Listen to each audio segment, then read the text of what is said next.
lemma berikut, lemma 2110, itu tuh adalah tujuannya itu ingin membuktikan bahwa jika A itu adalah matriks, B itu matriks, maka determinan AB itu sama dengan determinan A dikali determinan B. Nah, ini langkah-langkah pertamanya itu adalah ini nih. Pertama-tama, A itu adalah matriks N kali N sembarang, dan E itu adalah matriks elementer. Nah, jika Anda ingat, matriks elementer itu apa?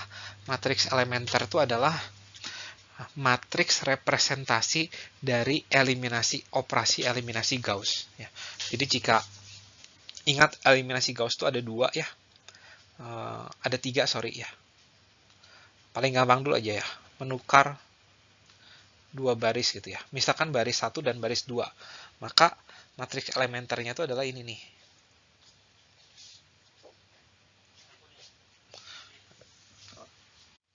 Nah, ini adalah matriks elementernya. Misalkan 4 kali 4 aja ya.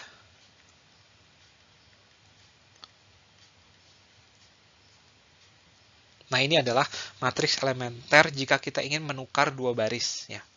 Baris 1 dan baris 2 ya.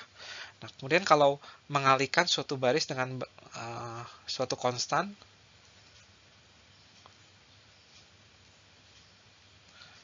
nah, matriks elementernya itu apa? Misalkan baris pertama saya kalikan dengan alfa, ya seperti ini jadinya.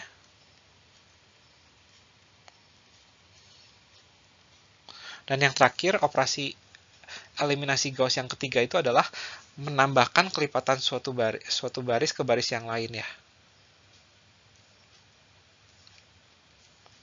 Suatu baris ke baris yang lain.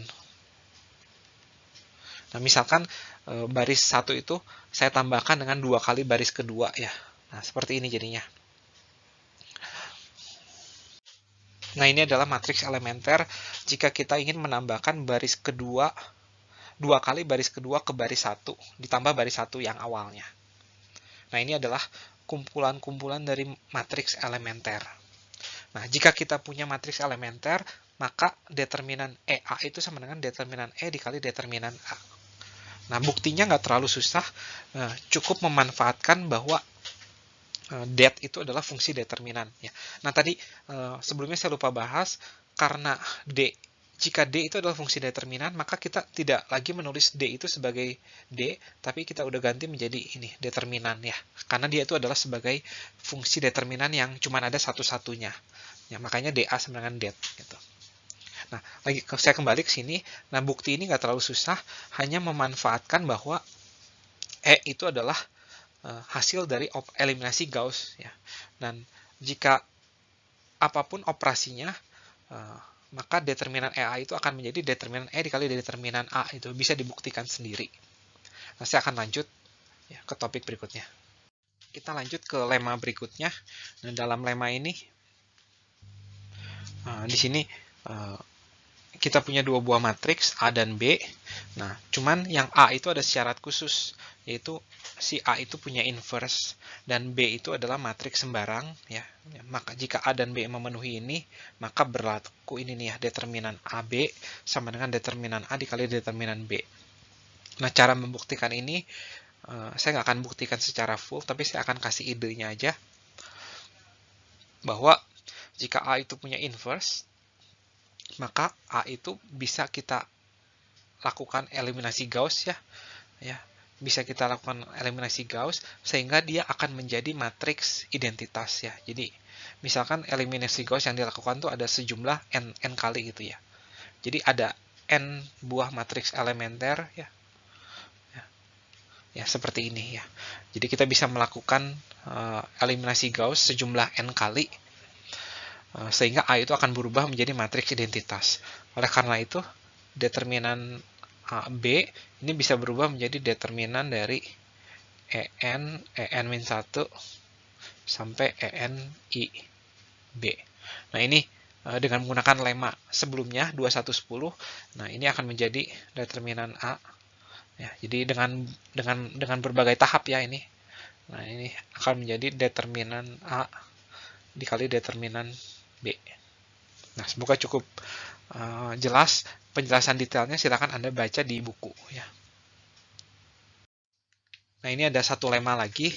Nah, jika A adalah matriks yang punya inverse atau yang dapat dibalik, ya, maka determinannya itu tidak nol. Nah, lagi-lagi ini tidak terlalu susah. Ya, ingat fakta bahwa jika dia tuh punya inverse, maka A itu bisa diubah menjadi ini ya, apa? En min 1 dan seterusnya sampai E1IN ya. Dan determinan dari kesemuanya ini tuh nggak ada yang nol. Oleh karena itu determinan A itu nggak mungkin nol. Ya, jadi cukup membuktikan bahwa determinan dari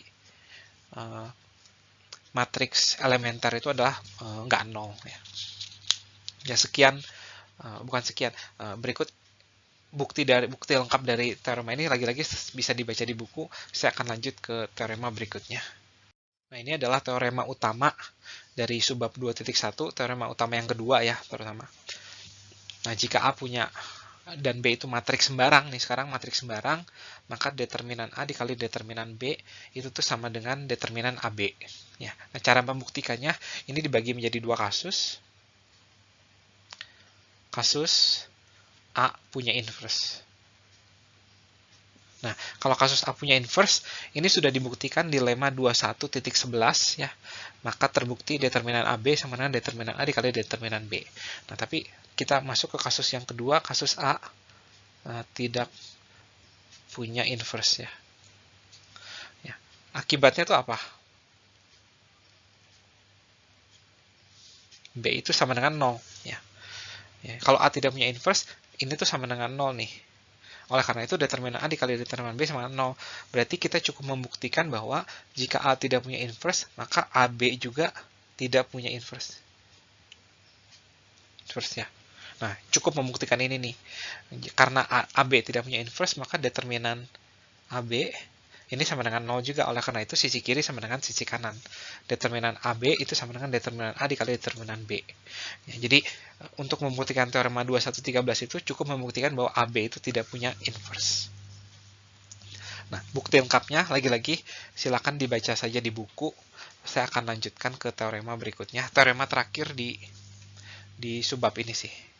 Nah, teorema terakhir di subbab ini itu mengatakan bahwa determinan A itu sama dengan determinan A transpose. Jadi, seandainya di A itu ditranspose, maka determinannya itu tidak berubah. Nah, cara membuktikannya tidak terlalu sulit ya. Lagi-lagi dibagi menjadi dua kasus ya. Kasus pertama itu A tidak punya inverse.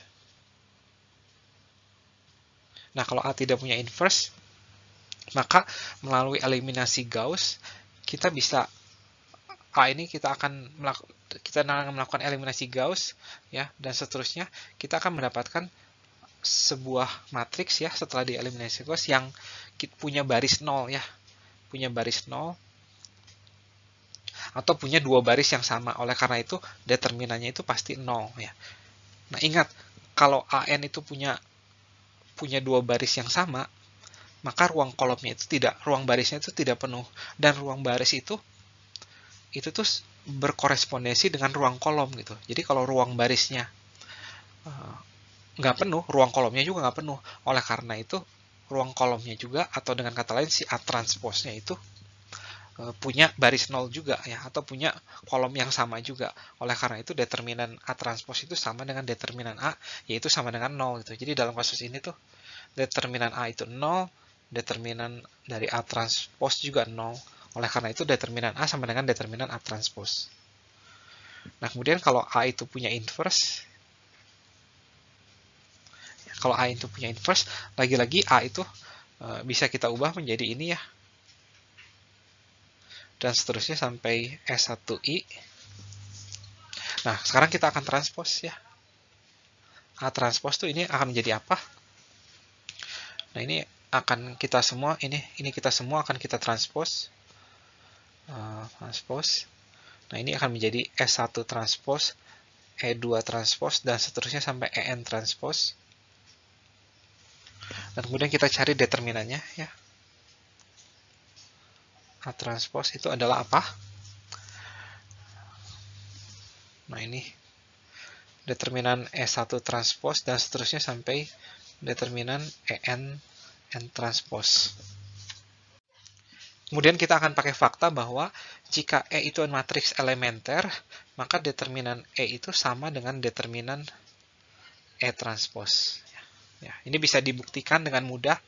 Ya, kalau E itu matriks elementer itu apa? Itu matriks yang merepresentasikan setiap dari operasi pada eliminasi Gauss. Itu determinan E itu sama dengan determinan E transpos. Oleh karena itu ini semua sama ya, menjadi determinan E1, determinan EN, ya, dan ini adalah determinan dari A. Dan dengan kata lain terbukti juga bahwa determinan A transpos itu sama dengan determinan A. Nah, dengan ini pembahasan pada 2.1 itu sudah selesai, di mana kita telah belajar tentang fungsi determinan.